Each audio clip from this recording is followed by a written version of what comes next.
It's time for another wrestling podcast. All right. Are you fucking kidding me? Guys, I got blocked again on Twitter. I'm your mark of marks. That's the most reliable source on the interwebs. The social assassin at your disposal, bitches.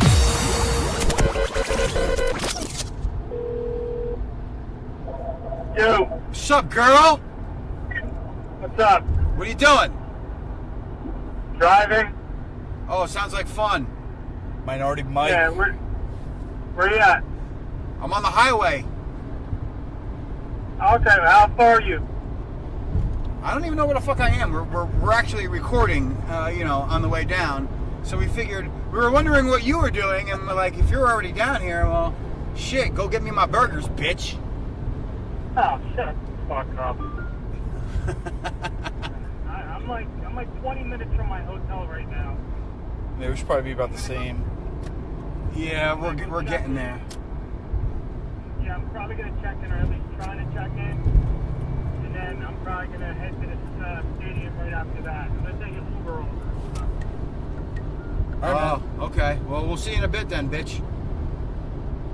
Alright, faggot. Peace. Call me a faggot. So, Cooter, you're probably going to hate me, but I don't think we were recording most of that show. That's okay. Oh my god, I'm looking at the numbers going now. I have to double click record, and It's alright. for those that are joining us, we recorded literally for probably a half hour on the ride down here, and I'm recording from this like Zoom recorder in my hand, and you have to double click the record button. Credo doesn't know how to use it. I didn't know how to use it. I didn't even fucking use it. It's like the first time I hit the record button, I figured you hit the record button once and it records. This one you gotta hit it twice. But we're recording now. Credo, look on your phone for the White Castle. White Castle fries only come in one size. See if we can fucking get there while I keep this one on. Hey, Cooter, well, tell us about our. Well, we're driving down right now. We were just on the phone with Minority Mike. You know, man, we had some great jokes about Nia Jax. We must have spent about 10 minutes making fun of Nia Jax. And it'll never be heard. I know. I'm like, man, this is going to be a great episode. Not. Angry Cooter and Credo go to White Castle. We're going to be going there. Man, WrestleMania Day, Cooter. This is it. The showcase of the Immortals. Are you pumped, Credo? I'm pumped, man. We're going into WrestleMania 35. You haven't even had any White Castle yet. Have you gone to any other WrestleManias except for 29? No. That's good. Our second WrestleMania. Yeah. And this is our first major pay-per-view together. that's it. We've been to house shows. We've talked about this, we weren't exactly on the greatest of speaking terms, Had a little falling out. at the time of WrestleMania 29. I was kind of a dick. Credo was very sensitive about it, and rightfully so. But we did the Bret Hart HBK handshake, a hug. That's right. We came back bigger than ever. Neither of us got pregnant afterwards. It was fantastic. And now we're here, man. I'm glad I am, though. I'll tell you what. Out of anybody, I'm glad I'm going to WrestleMania with you today. Yeah, sir. I can't thank you enough for this either. I mean, really, this is fucking incredible. That's right. And kids, if you stay in school, you get a job in the media, you get special perks. We are using those perks today. That's right. And now it's not that we're just getting in there for free, getting free parking. I do a lot of news for the WWE, so I put them over. Today they're putting me over. You know what I'm saying? So I scratch your back, they scratch mine. Now, and it as works he says out. that, kids, if you have a friend who goes to college, gets an education, and then gets a job in media, be sure to kiss his ass often. You should invest in a pair of knee pads as well as chapstick. Well, Cooter, we are staying at the same hotel tonight. Should I be worried? Yeah, no. Well, not about that. Wait, You might want to be worried because we are going to White Castle. Oh, okay. Is that my payback then for WrestleMania? What, White Castle? Yeah. Yeah. Courtesy of the Imperial Castle Toy Store in Paulding, New York, I might add, has paid for our meal. Cooter, I'll say you're in the best shape of your life today, going to WrestleMania. I'm close. I wouldn't say the best shape of my life, but it's definitely a top 5. We're gonna break that diet today, though. Oh, and, no shit. Oh, yeah. The shirt, I dieted very, very tough for, I want to say, like the last 2.5, 3 weeks. no potato chips, no Wow. Oreos. Went to the gym almost every day because I wanted to actually look good in my t-shirt. The Angry Club t-shirt, available on redbubble.com. That's it, because pro wrestling tees won't allow us because the fucking Young Bucks fucking destroyed the market of fucking Bullet Club shirts, and you couldn't have parodies of them anymore. Because I don't see why not. It's just more money, though. You know what I mean? Like, we have an Angry Club shirt. People buy it. It's more money to them. What the fuck do they give a shit about? Anyway. To who? For pro wrestling tees. Pro wrestling tees. But then what they could basically say is, well, if you're going to sell parodies of our shit, then we're not going to sell our shit on your site anymore. What's going to sell more, a Bullet Club or an Angry Club? Fun fact, the skull on your shirt is the part of the Punisher skull. A little bit edited, though. Yes, So yes, it's the this I know. Punisher. Anyway. This I know. Hey, where's this fucking White Castle, Credo? It's still down the road. We got a ways. We got a ways? It's going to be near our hotel. Where the hell are we staying? I don't know. I got to look it up. The Nosebleed Inn. We're at the Quality Inn, Meadowlands. Oh, God. Nothing but the best for you, baby. Oh. Nothing but the best. 5 stars. That's right, 5 stars. We don't even have a mini fridge in the room. We get a breakfast in the morning. Do we really? Probably cold cereal, but we get a breakfast in the morning. We get something. Moldy bread that you could just put in the toaster. It'll be fine. It'll be fine. But yeah, so the Mania, though, we're going to see a lot of marks we never get to see. We talk a lot of people on Facebook. Oh, yeah. .com/group/pro wrestling marks. Join it. A lot of the friends, we made a lot of friends throughout the years talking about wrestling. Now we're all coming to one place. Classic example. Me and the Woes have this issue where he feels like he owes me a power bomb. And I said, good luck trying to power bomb this powerhouse known as Angry Cooter, bitch. Right? Well, I'm gonna tombstone his ass in the parking lot. Meanwhile, Jesse Malloy has fallen in love with Italian girls from New Jersey. He must have woken up this morning to me in Cologne going back and forth in his comments about why it's dangerous to fall in love with Italian Jersey girls. Probably something involving facial hair and yeah, they look good now until that 4 o'clock shadow comes back. No offense to any of our Italian girl fans in New Jersey. If we're still listening to... Wax that mustache. Wax that mustache, all right? We all have our flaws. It's Stop. okay. Listen, you don't belong in the Dollar Shave Club. Wax that fucking thing, will you? Not that I would care because, you know, I'm taken, of course, naturally. Wax on, wax off. That's right. Listen, no guy wants a BJ that feels like it's getting done by a Brillo pad, okay? Thank you.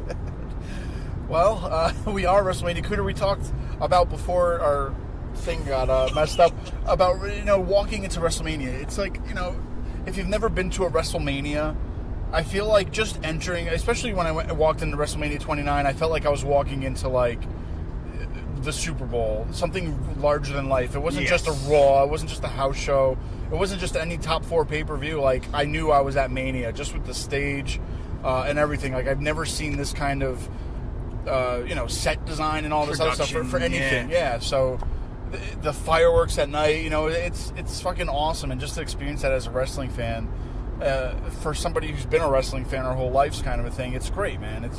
This is the day. This is it, man. It is overwhelming, and it's very different than being in an arena. Like, I'll give you a classic example, because you know I'm a fucking slob when it comes to food, bro. Like, I eat like dude is like he wins the award for like eating like a fucking the revolting blob, but and meanwhile still looking looks like a toothpick the next day. Yeah, he eats what I look. The way he eats, I look like, kind of thing. But the way I eat, it's like almost like he looks like. I don't know. I got this dad bod going on. I can't get over it. But oh god! But the point of it is, fucking, when you go to it's hamburgers and hot dogs. Yep. And I remember, I think we were halfway up, and we were in that glass encased section, where like when you're not at your seats, but you're like in the concourse sort of thing. Yep. Dude, there's carving stations and fucking. I'm like, word? Like, yo, would you like some roast beef, sir? I'm like, what? It's I mean, WrestleMania. of course, it's probably like $90 for a slice of roast beef, but it's like, damn, like, this is like the White Glove treatment. It's not like, hey, welcome to the Barclays Center. Would you like some French fries with your chicken fingers? Now, granted, I'm sure you can get chicken fingers at MetLife, but if you travel around the arena, or the stadium, you find some cool places to eat. Yep. Now, in a matter of 8 hours, Credo, you're gonna smell all sorts of things when you're in that hotel room. Feel my pain, listeners. You're lucky you can't smell through the headphones or whatever. Would you the like fuck. to have some pepperoni pizza? Because I love Papa John's. I want to get cheese sticks. If we see Papa John's, I'm so there. But anyway. Really? You like their cheese sticks? I love their cheese sticks. On my honeymoon, I ordered it. My You wife passed out. Stop. I'm sitting in my bed eating fucking cheese sticks. It was a long What night. the I could live those would be one of my last besides hibachi, like Papa John's cheese sticks would be one of my last meal requests kind of thing. Really? See, I was always a fan of the fucking Pizza Hut cheesy breads. I love pizza. I love their stuffed crust stuff too. Pizza is like a weird however they make it, it's always good. Yes. Here's. Let's go to Pizza Hut now too. We're gonna go everywhere. Yeah, dude. Let's load up because I don't feel like spending like $90. Oh, you know what? That's the thing I want to talk about. Now we're going down. Luckily, getting in for free, parking for free. But Marks have been going to shows since Thursday. Yeah. They've been getting pictures with other wrestlers since Thursday. How much? Dropping like $20 here, $40 here, maybe $75 for a special whatever. Right. I have 2 kids. I have a job. Yes. I have bills to pay. How long do you, Mark, save up? Because I'm kind of curious when your WrestleMania season comes around. How much do you save up?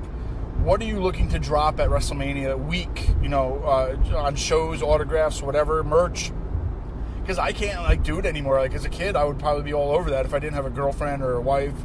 If I didn't have anything, bill or whatever. Yo, everybody has their vice, dude. And I'll give you an example of this. For all the listeners who don't know me very well, this character comes across as an asshole because I was a chain-smoking, beer-drinking alcoholic who just didn't have a filter, right? This is what this angry cooter is predicated on. Now that I've quit smoking, it's 159 days today that I haven't had a cigarette. Wow. Now, if you add up the amount of money that I would have spent, actually, there's an app for that. Hold on. And I have to add up how much. No, I actually have it because there's a there's a widget over here. It actually tells you how many days it's been since I've quit smoking. There you go. Read off my stats, Credo. Cooter, let's see. You like that picture of me on the fucking elephant too, right? Yes. 159 days since you quit. Right. You have avoided 3,189 cigarettes. Can you imagine that? You saved $1,930. Yeah. And the time won back are 13 days, 6 hours, and 54 minutes. Yes. Wow, man. That's the amount of time, say, that would have killed me from the amount that I would have smoked. Because they say, like, a cigarette takes, 16 minutes off your life or whatever, right? Yeah. I never got cigarettes. I think I've tried one cigarette in my life, and I was like, I'm not getting high. I'm not getting anything out of it. It didn't calm me down. I'm a very hyper person to where I don't drink coffee. I never drank coffee. I tried coffee once. Didn't do anything for me. I hated the taste, so I never wanted it again. Yeah, Credo doesn't need speed. I couldn't imagine you on cocaine. I could wake up normal. Like, if I have to get up at 5 a.m., I could wake up. I'm not groggy, whatever, unless I fucking party the night before. But if I go to bed, I'm a late sleep. Like, I'll like going to bed like 11 o'clock, 12 o'clock, and I still have to get up early, right? Yeah. But I can get up at 5 o'clock and be fine, and 6, I don't need coffee to wake me up. I'm up. But yeah, I never got like doing cigarettes, doing coffee, and I don't know. Remember when Hooters used to be down here? We're right now down in 17K. Yes. Down in Jersey. I used to always stop at Hooters with my brother before. I don't know what we used to go down here for. Memories. Yeah, and it's not there anymore. They closed it. Right? There's no more Hooters down here. I think it's still here. Maybe we can go there and do a show this week, too. There's another place we'll stop. We're going to stop every hour. 7-Eleven. No, look. Let's get a hot dog. Yo. But yeah, man. Fucking WrestleMania. I'm excited, Cooter. And I think, I'm more excited that I'm going with you. We have a history of wrestling stuff. I mean, for my freaking best man gift, you guys chipped in and got me the WWE Championship title. So I was actually talking. We made mention of your wedding. With your honeymoon. Yep. Still to this day, Credo's wedding, all right, where I definitely redeemed myself at your wedding for what happened at the rehearsal dinner the night before. Cooter's the only person I know that brought in a flask into the church during a rehearsal. First off, I didn't bring a flask in. That's not true. I brought in a 20-ounce bottle of Coca-Cola, and oh, that's right. And made myself a drink because my boss was giving me shit about taking a day off to go to your wedding. Like, I literally had to fight to go to your wedding. It's crazy, okay? man. Not only that, it's not just going to your wedding. I'm in your wedding. Yeah. Right? So I have to fight him. For all those who don't know Credo, he's very meticulous. I'm an on-time guy. I'm the kind of guy that likes to go to the 20 before a movie. I want to be there. But I was getting every day. There's like 2 to 3 emails. It's a lot of pressure, man. I had to be on top. I get it. Make sure. I get it. Yeah. That being said, we're driving completely away from the. Yes, Groomzilla. He was a groomzilla. He was a groomzilla, and all I wanted to do was calm my nerves because finally I'm like, the day's here, you know. I made it. I'm not going to work the next day. I'm not getting fired for going to your wedding. Like, but so I made myself a drink. You should have smelled his breath in there, man. Yeah. I could have got drunk on his breath. I wasn't even drunk. That was the thing. It smelled like it was. I don't know what you were drinking, but it was Bacardi. Bacardi. Now, if I would have went with Captain, it probably wouldn't have smelled it as bad. Here's the point, though. To this day, at the country club where you had that fucking your wedding. Yep. That still to this day is the top 3 filet mignon that I've ever had in my life. Seriously, like that was probably the most perfect. Hey, are we gonna pass the Bada Bing soon, or what is it? What's the strip club on Sopranos? It's around here somewhere. Yeah, it was the Bada Bing. I don't know what its fucking name is. I don't know what it is. Well, you want to get some trim before WrestleMania? I'm just trying to point out the nice sights on the way down. The sights on the way down. Why does everything with you have? No, now, listeners, as much as a pig as you think I am, notice this. Credo wants to go to Hooters and the Bada Bing, and I want to go to White Castle and 7-Eleven. Well, listen. So who's the bigger pig? Well, here's the thing. I'm faithful. I love my marriage. I love my wife. Okay. But my kids, everybody's at home. I'm with the men now. I'm with the boys. And Hooters isn't exactly going to topless whatever. Okay. But the Bada Bing, on the other hand, I'm not saying we're going there. I'm just pointing out the scenery. Well, I can stop if you want. You have to remember, when Credo was engaged and he's getting married, and there was a lot of time in between where I was single, right? You know how many times Credo would call me up on a Monday morning on his way to work and be like, so what did you do this weekend? I'm like, why do you always ask me this? He's like, I pretty much live vicariously through you now, so tell me what's been going on. Like, did you slay anything this week? And I'm like, dude, it's fantastic. I used to make up stories on purpose just to fuck with him. It got me through the next day. He's like, "Oh man, did you hear what happened?" It was a complete sham. Like, it totally made it was getting to a point where like I would just every time he'd ask me, I'd tell a story just a little bit more outrageous than the last one, just to see how far I could get away with him believing me. It's okay. Well, you guys will understand one day when it happens to you. So I think you gotta get over it. Yeah, relax, Credo. I'm a great driver. I'm one of the best wheelmen in New York State. That's it. Not in a city sense, but in a fucking... Listen, you talk about the... Oh, I can't say that. Never mind. Well, cut that part out! We are going to the mega... What do they call it? The mega... Not the mega store. They call it like the something official. Like, well, let's talk about something different. What I know you're not the type to spend a lot on souvenirs, but you're going to have to get something. So, yeah, my top things, and I love getting the shirt of the show, right? So, like, when I was in college, every time I went to all these big concerts, I loved getting the concert t-shirt of, like, the band plus, like, that they went to that location, you know what I mean? Like, right. So, like, my last WrestleMania, I got WrestleMania 29 logo on the front, and then it said, like, I was there on the back. Okay. So, I want a WrestleMania shirt that says WrestleMania. I want it that it says, like, MetLife Stadium or something on it. That's I love that kind of a shirt. I don't care about, you know, the wrestler shirts. I mean, because you can get them online for about $20 cheaper. Yeah, I like getting that I was at WrestleMania, the WrestleMania shirt, and then the only thing that's cool about them is sometimes, they definitely want to get the program from me, and I'm going to get the little teddy bear because I got the one from 29, which was an accident. Like, I asked them to get me something completely different, and they brought over the teddy bear, but it just took me so long to get to the front of the line, and then when I finally asked them to get what I wanted, it took them like another 10 minutes to get back to me. So at that point, I'm just like, yeah, just give me the fucking bear. Yeah, I'm a mark for the merch of the show, so I definitely want something that just says Mania on it. I want the program, and I want the teddy bear.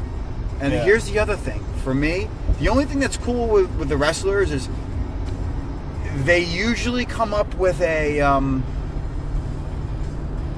like a shirt or a sweatshirt that is for a particular wrestler. Yeah. That is like exclusive to Mania. Yeah. Or like it the first time being sold is that it's at Mania. Well, they're gonna have my guess it's going to be Becky Lynch this year. Well, they're gonna have a lot of Kofi Mania shirts I saw printed. So really, they got some Kofi Mania ones going. So if anything, I might see, because when we went in 29, the big one was the, and I still have it, is the CM Punk sweatshirt.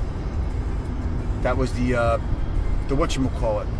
The T-shirt that came out was this was something City Saint, Second City Saint or whatever, and then it had the it was the black zip up fucking hoodie that was the original CM Punk when he came back T-shirt, like the one that they sold in Chicago when everybody thought he was leaving. Here it is, Cooter. What? What's it called now? Hasbro Heights. No, the Satin Dolls. Wait. Right here. That's the Bada Bing. Right Home here. of the bottle. Let's go, Home baby. of the original- Is that Tony's fucking? Oh, he died. He's dead. Never mind. That's right there. Yeah. There you go, Tony. How far to the White Castle, Credo? It's Minority Mike here, AWP. I'm here with my boys, Danny Ballou. What's up, Danny? What's going on? It's WrestleMania Jeopardy for all you fans out there. Yeah, just so you know, Team Minority, we just killed it in WrestleMania Jeopardy because our boy... $10,200. $10,200 with Joe Puglisi. Come on over here. Hey! What up? How's it going? You're on AWP. How are we doing? Yeah, how's everybody out there doing? We're doing good. We're at WrestleMania in the parking lot getting drunk. We just won the championship, by the way. WrestleMania Jeopardy, we killed it. Absolutely. And now we're question. going to go in our seats, hashtag behind the stage. I might do it again. I've done it before, believe it or not. I've gone backstage, snuck back there. You have. Actually, you have. I've actually told that story on the podcast one time in our archives, where you and a fellow listener, Brian Bishop, dressed up like agents at an NXT show, and you walked backstage. I had a 5 to 10 minute conversation with Johnny Gargano about the importance of cognitive dissonance in everyone's everyday lives. This is a true story, too. Very well happened. Who ratted you out again? It was Bobby Roode, still the biggest heel in the company in my mind, because Bobby Roode is the one who sent us from backstage back to our seats. That was not a glorious move. No. I remember that. You guys had a choice to go back to the seats or go to the Albany jail, and you guys chose to go back to your seats. We chose to go back to our seats. I didn't want to go to jail that night. I've never been, but it's not fun. So the highlight of that was you guys came to that show in suits. We did. And you guys walked back. Like, I watched you guys walk from my seats, and in my mind, I said, these guys are fucking idiots.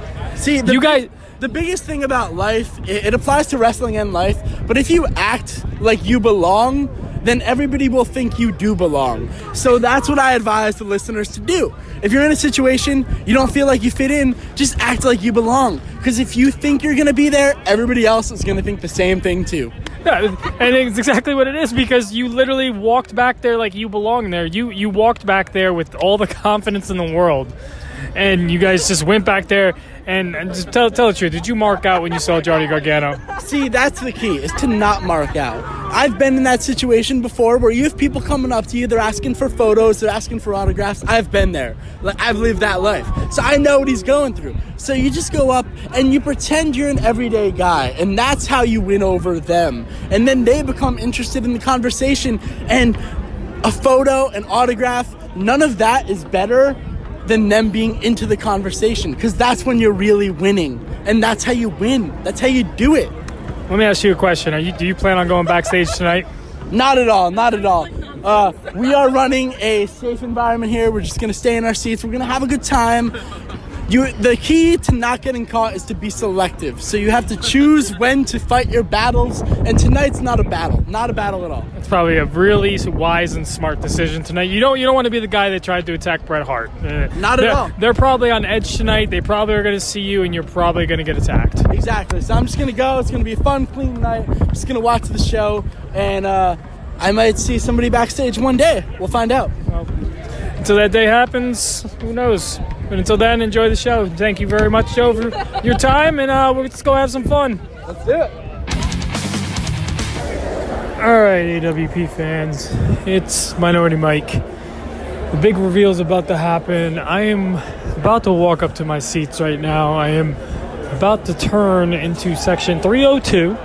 I'm in the rotunda right now. I'm looking at 302. I'm kind of stressing right now looking at the 302 because we went up like 4 flights of escalators. And here we go, turning in right now. Hold on. Excuse me. Sure. There we go. People are in my fucking way. Oh, excuse me. Excuse me. Okay. All right. I'm outside.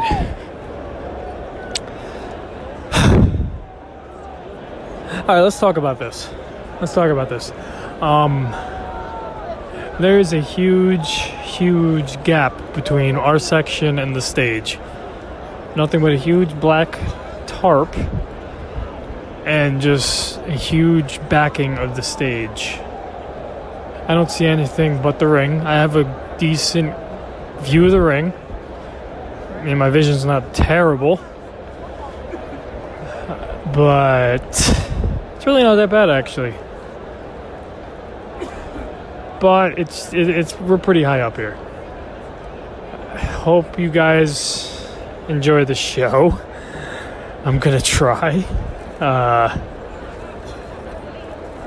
I mean, maybe you guys expected a better reaction from me. I expected a lot worse. I can't see the stage. That's the only thing. I can't see the fucking stage. Can't see Finn Balor's entrance. That's gonna fucking suck. I'll talk to you guys later. Have a good night.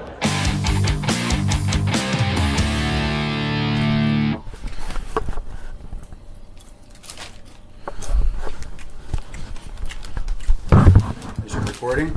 It's recording. Good. I want to make sure you get the sound of me chewing on my potato chips. I want to put it like That's how fucking hungry we are. in the middle of where we are. Yeah, dude. Let's talk about our experience. All I know is that I'm fucking starving. And Alfredo's starving. Ladies and gentlemen, it is 1:45 in the morning. We just got back to the hotel. The restaurant's closed. The bar's closed. But thank God that there's a vending machine. At the hotel. That's right. For dinner, I'm having a bag of Frito-Lay's potato chips and a Twix bar. I have a nice big Texas cinnamon bun roll and some Reese's peanut butter cups. To complete the night. So Cooter, man, we got to WrestleMania. We went in. We kind of had a little better experience than most people. Yes. We had press passes. We got in. We were lucky enough. We got to go down to the photo pit kind of thing, I guess you can call it, to where all the photography happens during the show. And if you watch WrestleMania, it's right. We were right below where the Miz and Shane McMahon fell off. So like we were right. That's where the photo pit thing was. So we were right there for the whole pre-show. We got to see the Cruiserweight title change hands. We got to see the Vagina Cup get handed over to who won that again? Oh yeah, Carmella. Duh. I thought fucking what's her name was gonna win, won it, and I was like, what the fuck? This that guy makes no in front sense. of me, who was the photographer, I said, "Oh my God, it's the uterus cup." He starts laughing. He goes, "Yeah, you tell him." And these trophies, what's funny is like if you don't see them up close in person, they're just painted like it's not even like a real trophy. You know, it's like when I think trophies, the golden shine of a trophy, it's just brown. Yeah, it's like dull. There's nothing. It's just molded into this whatever, and they spray painted it like a dark color, and I don't know. It just doesn't look good.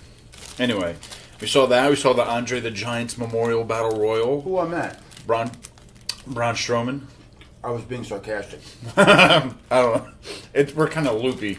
We were up. Yeah, so we were very close to the Memorial Battle Royal, the whole fucking pre-show, pretty much.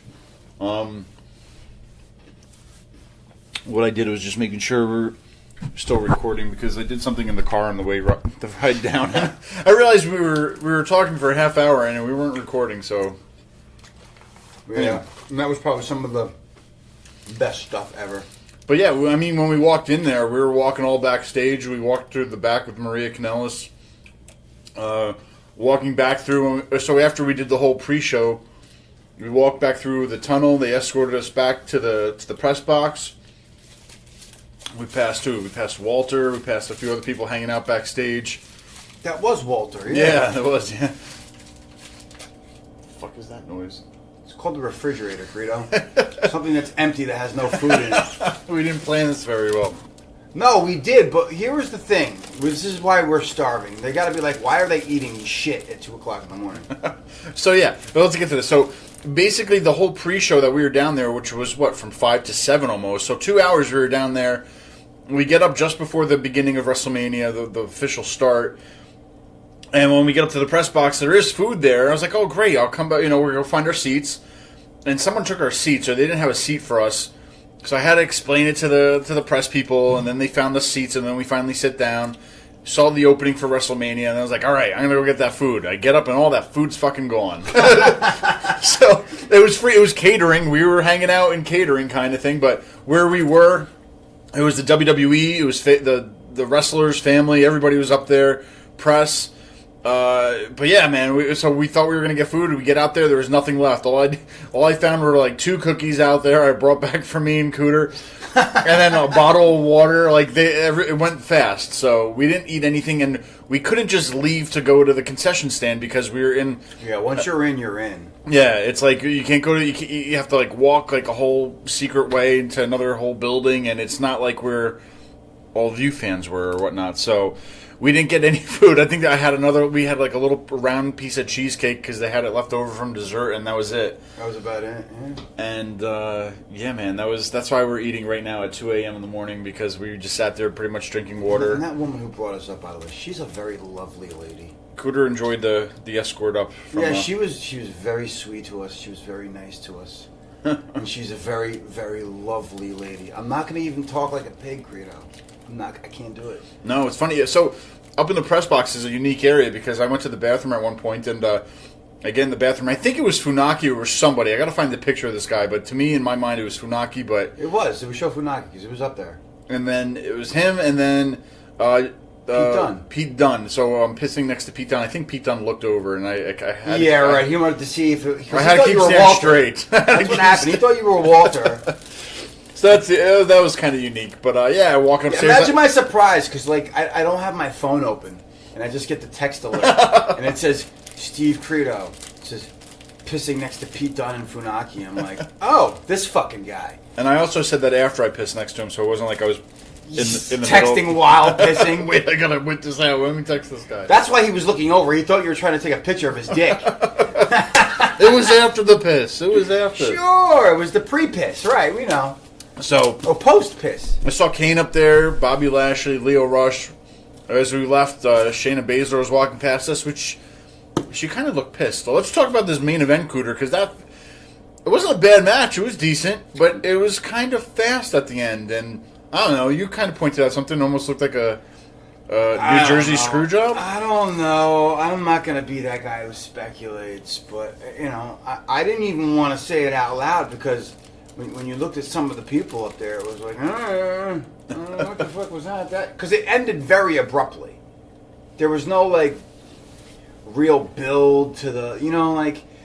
Yeah, like, what's going to happen, the finisher, and it was just like a roll-up kind of thing, and it was a fast count. It wasn't a fast count, I won't say that. But she definitely hooked her arms with her legs so she couldn't get up. I mean, it was a perfect pin. Yeah, and it was almost one of those things. And it looked like she was trying to roll out of it, yeah. like she was meant to roll out of it. Yeah, and it just looked weird. And another, like, to play devil's advocate, to play both Well, it's almost, did they try to just keep Ronda looking strong to where it was one of those it was not a quick pin, but it was one of those pins where she got pinned, but it was like her right shoulder came up. Yeah, it was like just the ref was out of position type of thing. It was really quick, but at the same time, it was, I don't know. But overall, Cooter, man, 17 matches. You know, we got to midnight, and the main event was just starting, and I was yawning. I wasn't yawning at the match. I wasn't yawning at the night. I had an exhausting 3 days, so I've just been tired from the past few days of my life outside of everything. Let's talk about something, though. Let me ask you this. As I shoved the whole fucking cinnamon roll in my mouth because I'm trying to eat this one before he said cinnamon and sugar is coming out of his mouth as he's fucking. All right, give me what I want. The fucking cinnamon roll. I'm literally dying over here. I'm spitting it out. So, if you were at 29, obviously, you were talking about this earlier. The experience of being in the press box, where you're basically encased, you don't feel the weather, but you don't hear the crowd as much either. I mean, the only cool thing about it was we get to hear the play-by-play. Yeah, so we got that's what, you know, I've said it for years, like, I feel like they needed to invent, like, even on the WWE app now, to where you can plug your headphones in and just listen to the commentary. I love hearing the commentary because, I mean, when you see a big show like that, I want to hear the calls, and I want to hear what people are saying. Yeah. If you watch it with no calls, it's just like, I wonder what it was like for everybody out there, because it's an even longer, deader show to where you have nobody talking to you. Yeah, and you're just watching it for 8 hours of your life. That must have been, because I remember thinking, like, at 29, this is just weird without the commentary, and just relying on the fans' reactions from the lower levels, because they can see better, because where I was, you could barely see shit. I mean, I still had better seats that weren't behind the fucking stage, like you, Mike, but, you know, like, I just do my thing. But I remember, and that was a shorter pay-per-view. That was only like 4 hours. I was like, damn, man. It was just weird. And now for me to be high up again, because we were still pretty high. You know, but I mean, we had monitors and stuff all over the place, like, you know, spoiled little brats. But the fact that, like, there's commentary, like, I can watch from a distance, but I'm still getting the commentary, I felt like I could appreciate it more and actually watch the live action as opposed to staring at the monitor. Yeah. So, but to not be in the crowd, that was one of my favorite things from 29. Yeah. I gave up not freezing my nuts off and not hearing the crowd for, you know, a unique experience. Yeah, no, I'm not complaining. It was just very different. I was like, I almost wish, like, that we could go out and maybe get that fan reaction, because that's very crucial to me, to the experience of something like that. No, yeah, and I feel like too when you have it, when you have the play-by-play, when you're listening to it, you know, you tend to be more not in tune with what's going on, because, like, at home when I'm watching Raw, like, I can watch TV, I can also work on my computer, and, you know, I could do multiple things because I'm hearing what's going on, and if I hear something that I want to see, then I'll look at the TV kind of thing. But I'm not saying I wasn't watching it, but you know what I mean? Like, I feel like you can multitask, but if you're there, you gotta watch it. A lot. You gotta watch it, but overall, man, I don't know. I liked it because, like I said, I'm basing this off my 29 experience, and, like, these matches I think were far just better. This was more of like a WrestleMania. A lot of great matches. The only thing I thought were duds was Kurt Angle's match and Roman Reigns' match, because I wasn't invested in Roman and Drew, even though I wanted Drew to win. I feel like him beating Hulk Hogan once again gets the WrestleMania venue name wrong. Is that from a non-Mark who doesn't get it? I'm checking the interwebs because I want to see what's going on with this. There's no news about. Well, check that out. But yeah, I mean, like, the whole Roman thing too. I mean, you know, I wasn't invested in it. I thought Drew win would have made a better story, and these guys could have carried a program for a little bit, especially when we see how big the roster is these days. Like, at least they could have maybe extended this past WrestleMania. Granted, WrestleMania could be the point where you have to hit reset. Right.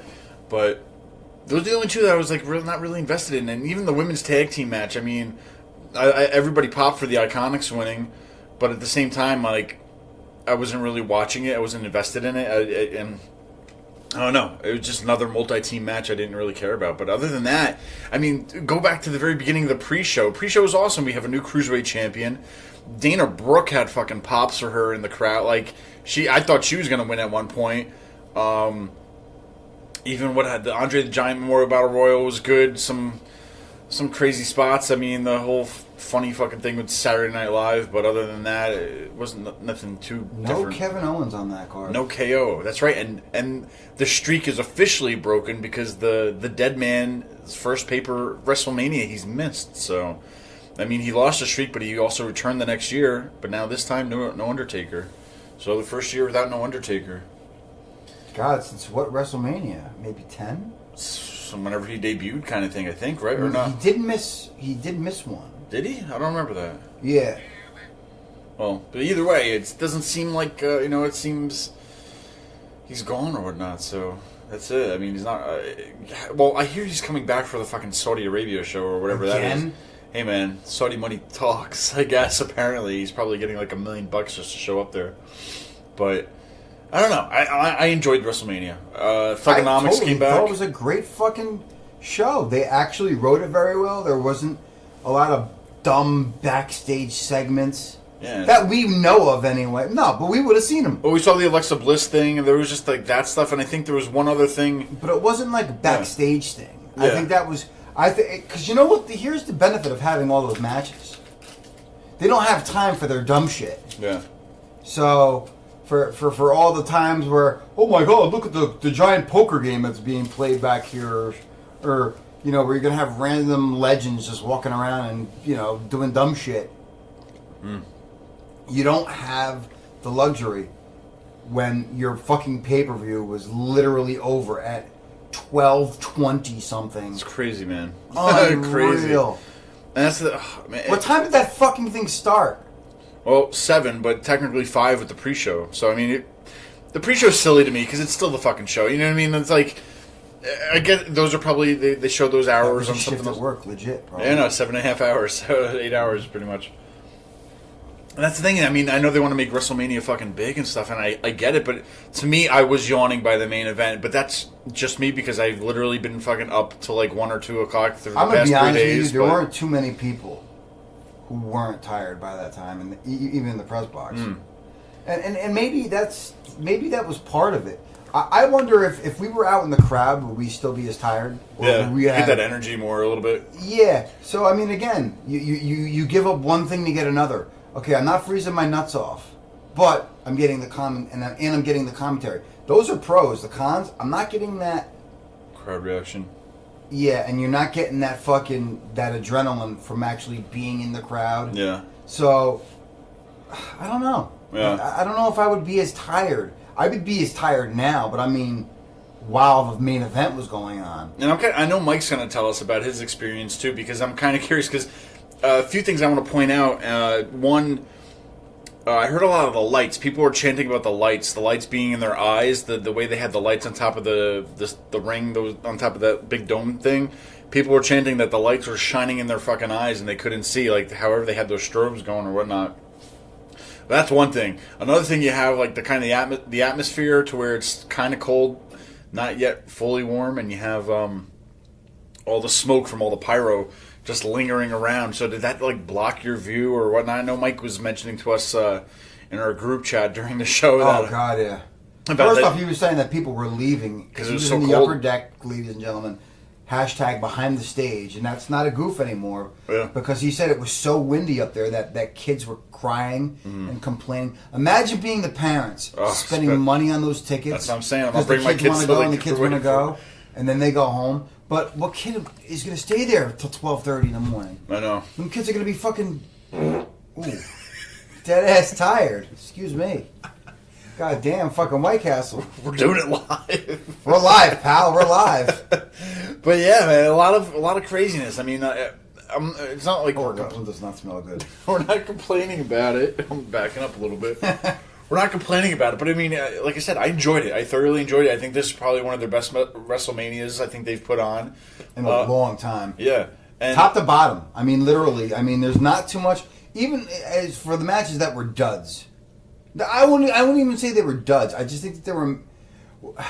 Well, so look at the Rey Mysterio thing. I mean, if he was that injured that he couldn't fucking put on a match, that they had to squash him, and they even gave him a semi-story going into that. A semi? They gave him a semi of with his son. His son was going to be there or whatever. Guerrero's kid. Yeah. I know it wasn't the greatest. It was built in like a week, but you know what I mean? Like it was.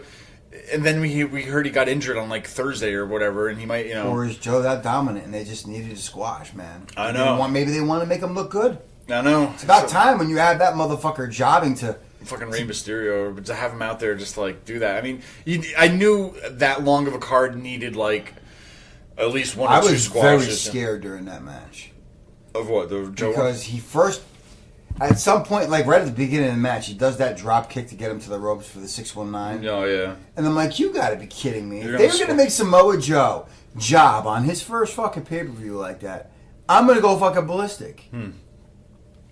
Yeah, I'm gonna get us kicked out of the fucking press box. Suckers got to know. Suckers got to know. Well, what about some of the greatest moments of this WrestleMania? Because I think the Kofi thing is very big for a lot of people. I think there's videos of Shad Gaspard and all these other guys, the black guys, the black community, of seeing the first black WWE champion. Cooter. I mean, I was trying to think of it. I was like, there had to be somebody. And then there's like people will say, "Oh, The Rock," but he's not. You know what I mean? He's a mixed. He's mixed breed. He's mixed, I don't so mean it's that to be disrespectful either. Yeah, and it is true. But like, if you look at it, there hasn't been a black champion. I mean, you go back to like Ron Simmons. Yes, he was WCW black heavyweight champion, but no WWE heavyweight champion. And if you asked me years ago, I think your guy would have been Bobby Lashley, but he left and then he came back. I don't know if they would have put that belt on him. I feel like if he stayed, he probably would have had a better chance of possibly becoming that. But at the same time, he left, and it was almost like, well, you left. Well, now you got to work your way back up the rankings, if you will. I'm trying to remember something in his first run, and it was towards the end before he left. They had him in a program against Cena. Yeah.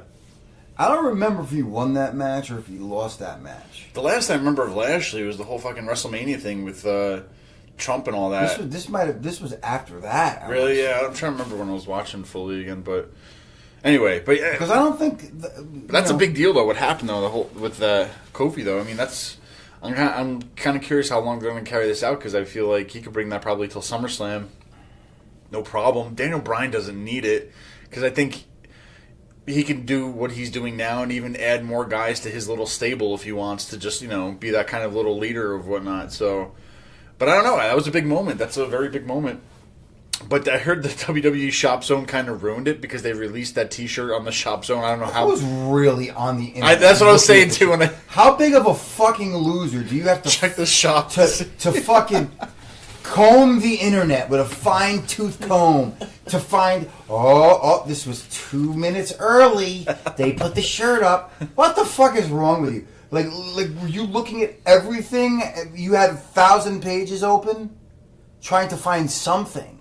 I know. That's ridiculous to me. Okay, so it was still a good moment. Big moment for Kofi. Kind of curious where that goes now. What else happened that was kind of big for you? What would you say? Or just a moment that night? I'm not gonna lie. Besides the nose ring being pulled from Batista, that was a fun match to me. Yeah, it was a little too long, but it's Triple H, and you know what? He carried Batista. He made Batista look good. Yeah, I mean, Batista made himself look like an idiot when he fucking nearly tripped in the ring. You know? Oh man! But you know what? Once that match got rolling, yeah, Batista impressed me. Like he's not like a ring general. He's not Walter. Yeah. But he can hold his own when working with the proper opponent. Yeah, I mean, Batista hasn't wrestled in 5 years, so I mean, you got to give him a break from doing it every day of your life for how many years, and then stepping away. Like you kind of lose that rhythm a little bit. But I mean, for a no holds barred match, I didn't hate it. Like I said, I only hated not hated, but didn't like those two matches of Roman and Kurt. But I mean. What about even Finn Balor? I'm just thinking back. I'm just thinking randomly of the stuff that we saw. Like Finn Balor, I feel like he's they over WWE'd him a little bit. I thought the entrance was cool. It was a cool. No, don't get me wrong. It's a cool entrance, but I feel like he's not doing what he wants to do in a way. When I look at him, hear me out to where I remember the Finn Balor, the Prince Devitt, or whatever, before he came to WWE, on what he would do every so often, just change his look, do something different. Then he came to WWE, they kind of packaged him to keep that look so they could market him and do this stuff better and whatnot. And we haven't seen the Demon since SummerSlam. Now he's at WrestleMania. They gave him a cape, and they gave him some little bit different paint. But it's WrestleMania. Everybody had fucking extravagant entrances. No, for sure. But I just feel like, I don't know. I don't feel like he's the same. He doesn't have the same impact as he did. I don't know. How about this? Would you think that impact would? I think it would probably have been a lot better. Are you trying to tell me like they overdid the entrance, like they made it almost like an Undertaker entrance? No, not too much. Not Undertaker. I think just the way he looks now. I feel like I wouldn't care, or I feel like I'd love this moment a lot more if we weren't told the Demon is coming a week ago. You know what I mean? Like that could have been another surprise for the show. You know, like. There wasn't really any surprises for the show besides John Cena, which we kind of knew through the grapevine.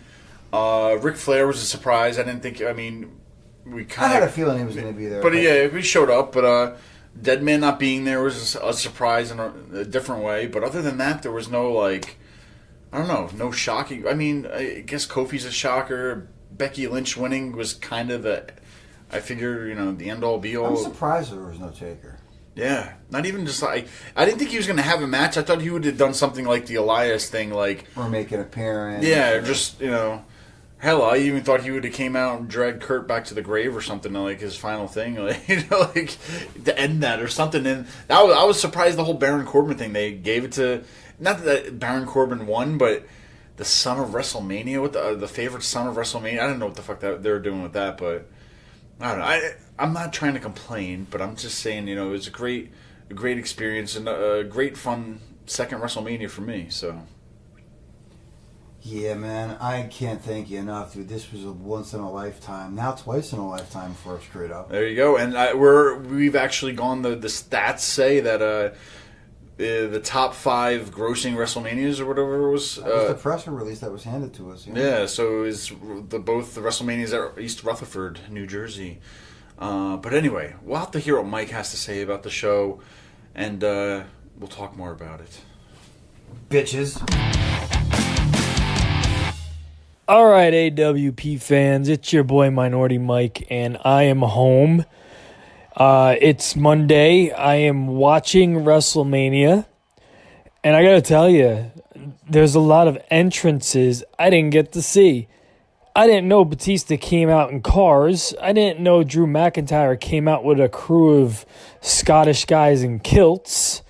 I didn't know all of these things. You want to know why? Because I was behind the stage. I could not see shit. My seats were terrible. Okay? Well, let me take that back. They weren't as terrible as I was expecting them to be, but they were terrible, if that makes sense. Like, I could see the ring. I mean, I really have bad vision, so I was blessed that we had a big screen. But once they turned the big screen off and put the WrestleMania logo on, I was stuck with terrible vision trying to watch what was going on. Where do I begin? Well, Credo and Cooter sold out and were in press boxes because they're sellouts. I was in the trenches with the people. We were out there, and the upper deck was cold. It was 60 degrees, but with the wind up there, it made it feel like it was 30. And it was freezing. People were leaving, which in my benefit, I was blessed because there was a row of kids that I wanted to throw off the top deck. And they left because they could not handle the wind or the cold. And you want to know something? Good riddance, you little fucks. Because I'm happy because you're making my WrestleMania experience worse. Word of advice to the woman who buried those children: next time, take it in the mouth, not in the vagina. Anyway, my WrestleMania experience, other than that, I mean, I thought it was a great show. Batista and Triple H, I thought it went on way too long. I did not really care much for the Roman and Drew McIntyre match. You know, my favorite match of the night was the Kofi and Daniel Bryan match. I thought that was the most invested match I was into. And the crowd especially. I mean, I was on my feet. Everybody in my section were on their feet. We kind of had to be on our feet because we had a fucking stage in the way. But besides that, I thought it was great. And then it was time to leave. Actually, before I get to leaving, let's just say this. It's midnight, and we're not even at the main event yet. It's midnight, and the Finn Balor match is finally wrapping up. And just when I think we're going to hit the main event, we get a 7-second dance break that lasted, 2 minutes? A 7-second dance break that lasted 2 minutes. What the fuck? I don't know why that was in there, but they just decided to throw it in there. Charlotte's entrance was amazing. I loved it. Reminiscing to when her father at the Great American Bash in 1985, when he wrestled Nikita Koloff, he flew in with the helicopter. That was his entrance. I loved that entrance. You know, I'm a huge Joan Jett fan. I thought her performance was good. It wasn't the best because you got to remember this was happening at 12:15 a.m. You know, these girls went out there at 12:15 a.m. bell time, basically. 12:15 a.m., ladies and gentlemen, the main event began. 12:15. Let me say that again. 12:15 a.m., that main event began. Okay? A crowd, 82,000 people still in this stadium, and it's 12 a.m. Last year, Mania ended a little after 12 a.m., but they just like to keep stretching it. Vince just likes to keep stretching it a little bit more, just keep stretching it out. So, main event was good. Wasn't great. It was good, in my opinion. I'm reading online, people are shitting all over it. You know, you got to give these girls some type of credit. They're going out there. They've been at that stadium since 12 noon, probably.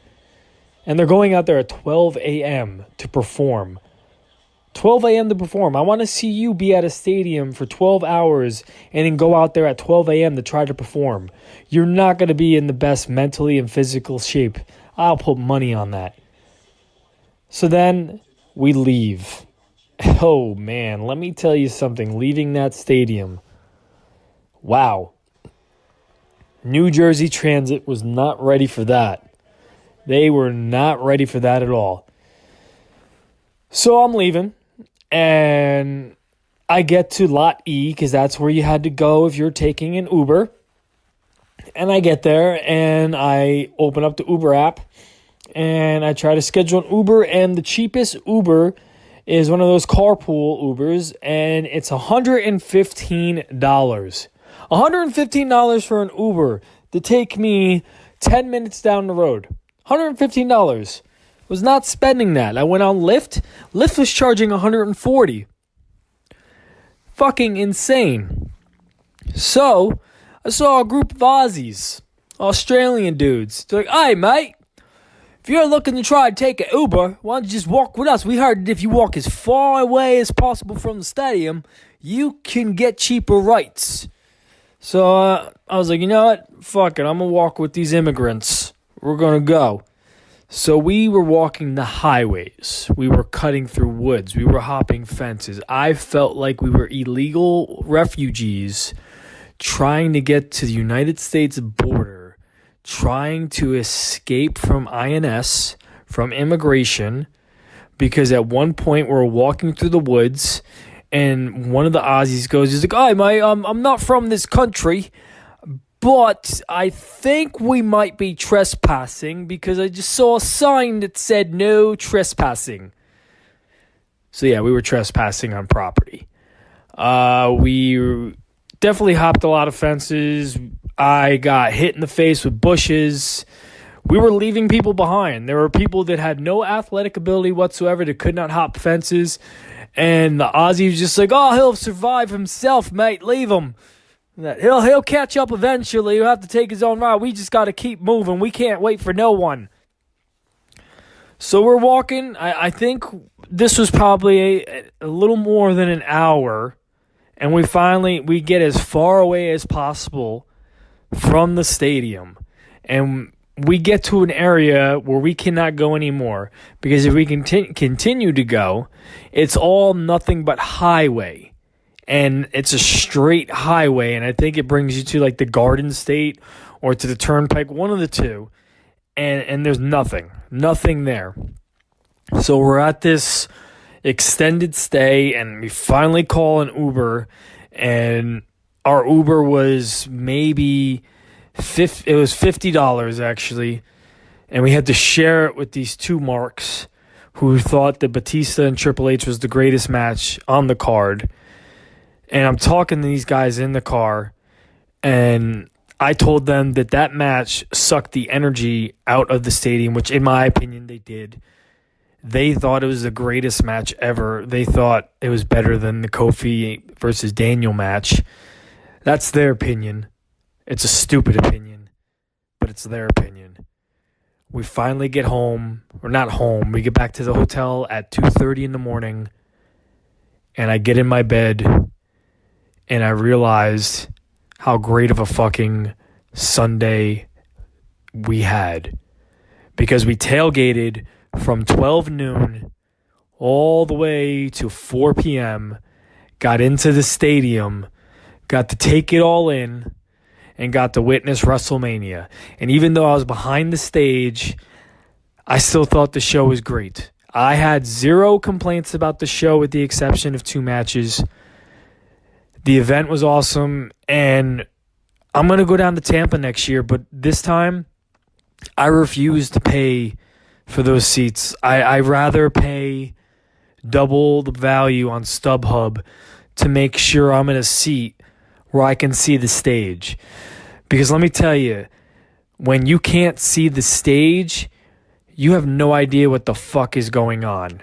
When Hogan came out, you had no idea what the fuck is going on. You hear his voice, but you can't see him.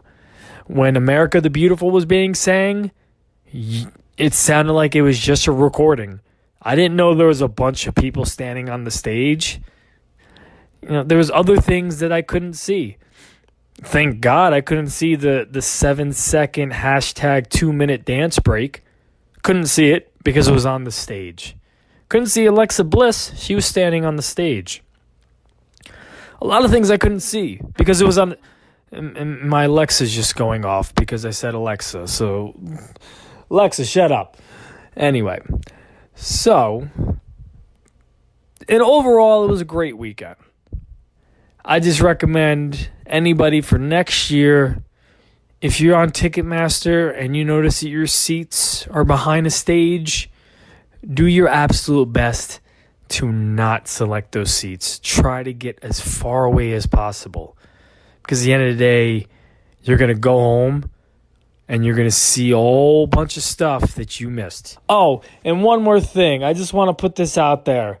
This might be evil. Credo, Cooter, you guys are my boys. But man, I was praying to God that the fire sprinklers or something went off in those press boxes that you had to evacuate so you could be outside with us, the people.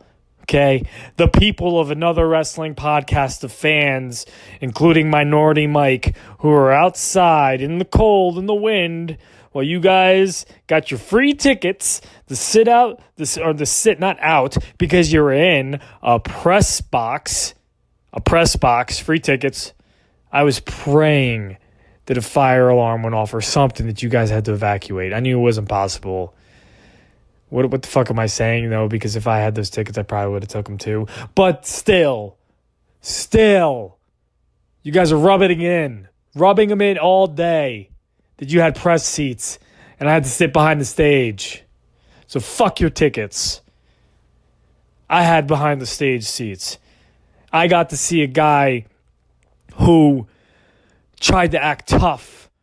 It's not cold. I'm wearing shorts. I got a short sleeve Batista shirt on because I'm an animal and I can handle the wind. And then by main event time, he wasn't responding. And then we noticed that his lips were blue and turned purple. And then paramedics have to come and take him out. And ladies and gentlemen, that wasn't a work because he wasn't an animal. He was an idiot. Good night, everybody. What's up, AWP fans? It's Minority Mike, and I just want to talk about a couple things from the week that was of WrestleMania. There's a lot of things I didn't cover because I was just mentally and physically exhausted, and that was just from a day's worth of tailgating and sitting in a stadium for about 8 to 9 hours. I told a story about how much of a train wreck transportation was, New Jersey Transit, how they were blaming the WWE, how they said that the WWE told them that the event would end at 10:30, which to me that's a lie, because if you're a wrestling fan, you know damn well that WWE did not tell them that that event was ending at 10:30. So that's a blatant lie on the New Jersey Transit side. But that shit show that happened, how they just didn't have enough people scheduled, how they didn't give these guys overtime. That's why they were short trains. They didn't have enough taxi drivers. You had 10,000 people waiting for an Uber. You had 10,000 plus people waiting for a train. You had 10,000 plus people waiting for buses. And then you had me, who, as I previously talked about, how I decided to go on a journey. And I marched from MetLife Stadium. I walked highways. I cut through the woods. I was trespassing. We hopped fences. We lost people in our journey. And we made it to an area where the Uber rates went from $115 to $50, which still was a little outrageous, but it was well worth it. I was sitting back and I started thinking about this, and then I realized something. I was following a group of foreigners as if they knew where the fuck they were going. Now, granted, these guys aren't even from this country, but I'm following them. We're hopping fences, cutting through the woods. They had no idea where the fuck they were going, yet I'm following them. That's my dumbass moment of the night, was following them. Anyway, my biggest takeaways that happened outside of the WWE was basically, you can't really technically say this is outside the WWE, but it was NXT TakeOver. Absolutely amazing card from top to bottom. I mean, they can never fail to be one of the best cards of the weekend. 5 matches, and compelling matches, and I'm a sucker for storytelling. Everybody knows that, and each match told an amazing story. I told everybody on the podcast that Walter versus Pete Dunne would steal the show. It was a great match. They didn't steal the show. I thought Velveteen Dream versus Matt Riddle was an amazing match, but that third fall between Johnny Gargano and Adam Cole was the best moment of that show. I mean, I wasn't even there live, and I was on my feet in my living room enjoying that match. That was an amazing card from top to bottom. But there was one card outside of the WWE that stood out to me the most, and that's Joey Janela's Spring Break. Let me explain something to you guys. If you don't follow Joey Janela, everybody knows that Joey Janela is crazy, and he's the type of guy, he puts on these shows that's a very big comic relief type show. And if you wanted an escape from professional wrestling and all the seriousness, go to a Joey Janela show, because you're going to get a good laugh. You're also going to get some great professional wrestling, but you're going to get some great laughing. I mean, last year he had Glacier booked. This year he debuted a guy named Starman. And when they went to an unmasked Starman, it was Virgil. Virgil was Starman. And he had the fuck money with him. But there's a match that stood out to me the most this year. And apparently, someone explained it to me. It was a year in the making. It was the Invisible Man versus the Invisible Stan. Now stay with me here. I understand that this sounds fucking ridiculous, but stay with me. This match was a year in the making. And it did not disappoint. The fans that were there were looking forward to this match. See, they debuted in the Invisible Man last year at Joey Janela's Spring Break as if he was the Undertaker, debuting at Survivor Series 1990, dominating everybody. And throughout the year, they built up the Invisible Man as if he was like this unstoppable force. And then he was told that the Invisible Man's brother, Invisible Stan, was alive. Does this storyline ring a bell to you? Because it does to me. Do you remember when Kane was alive? It's gotta be Kane! Remember that? That's where they're going with. They're mocking that storyline. Invisible Man thought that his brother, Invisible Stan, was dead. But no. Invisible Stan's alive. Fast forward to Joey Janela's Spring Break 3. They had the match. Invisible Stan came back to fight his brother, the Invisible Man. And let me tell you something. That match apparently did not disappoint. I actually ordered Joey Janela's Spring Break just to watch that match. And I was laughing the entire time because it was pure entertainment. If you want a great laugh and want some good comedy, go on Fight.tv, order Joey Janela's Spring Break Part 1 and Part 2, because there's two of them, because that's how popular it was, and just watch Joey Janela's Spring Break. Just do it. Because it's probably some of the most entertaining shit I've ever seen in my life. And not only that, it's pure wrestling, too.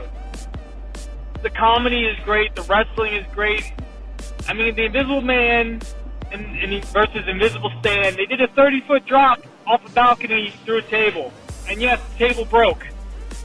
They did a slap fest. Yes, someone was busted open. I think it was Invisible Stan. Maybe it might have been Invisible Man, who knows? That match was very entertaining, and it would not have been a good match if it wasn't for the ref. The ref made that match what it was. And the fans, they basically sold the match for me too. It was awesome. Definitely go out of your way, check it out. Also go out and check out Bloodsport, Josh Barnett's Bloodsport. If you want to actually see a good work shoot, that's a card you want to go see as well. So definitely go out of your way. Fight.tv, Bloodsport, and Joey Janela's Spring Break. Check it out. And hopefully next year, WrestleMania 36 in Tampa. I think hopefully the Florida State Transportation Department, they got everything on lockdown and transportation's a lot smoother because I'm not trying to get stuck in Florida.